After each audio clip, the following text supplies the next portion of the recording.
Pour clore cette émission de 24 heures en Alsace, un cadeau. Nous sommes avec l'Orchestre Philharmonique de Strasbourg avec Patrick Minard. Qu'est-ce qu'on entend là, Patrick?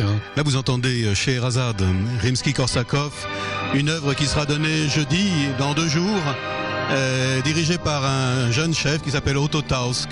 Dans ce même programme, il y a Lars Vogt qui jouera le 2e concerto pour piano et orchestre de Shostakovich. Voilà, c'est un cadeau, hein. Les musiciens ont accepté la présence des caméras d'Alsace 20. Parlons de ce gros événement. Ce sont les concerts de la Saint-Sylvestre et du 1er de l'an.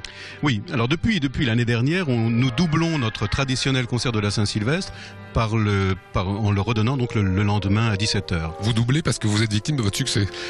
On est victime de notre succès, oui, absolument. Et surtout, ce que nous proposons, puisque nous avons un public très large qui vient de toute la région, voire même au-delà de notre région, nous proposons donc ce concert à 17h qui permet donc de venir en famille, qui permet d'être beaucoup plus souple dans les oreilles et notamment pour être par rapport aux personnes plus âgées qui voient un inconvénient à sortir très tard. Voilà, c'est le même concert que le 31 décembre, donc c'est le 1er janvier. Qu'est-ce qui va se jouer?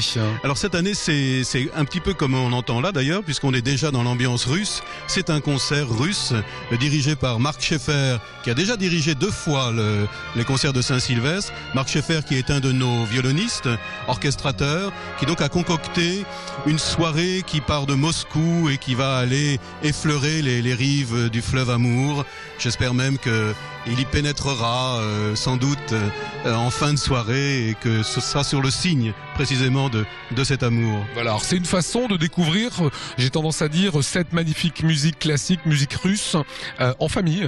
C'est une manière vraiment immédiatement simple de la découvrir, donc dans l'écrin le plus parfait qui soit, c'est-à-dire salle Erasme, là où l'orchestre est vraiment mis dans toute sa valeur et dans toute sa dimension. Voilà, vous les voyez jouer derrière nous. Un dernier petit point, bilan 2013, vous êtes satisfait de l'année, de la saison de l'Orchestre Philharmonique de Strasbourg? Alors, pour nous, le 31 décembre 2013 n'est pas un bilan puisque nous fonctionnons comme les années scolaires, nous. Comme donc, la télé. Comme la télé, peut-être. Enfin, en tout cas, 2013, oui, c'est une bonne année qui nous permet de conserver l'essentiel de nos moyens, ce qui n'est pas le cas de tous les orchestres en Europe. Et je pense que j'espère vivement que ça dure. Voilà, j'espère qu'il y aura plein de monde. Vous avez noté le rendez-vous, c'est le 1er janvier, juste à partir de 17h, juste au moment où l'orchestre termine. Et ben voilà.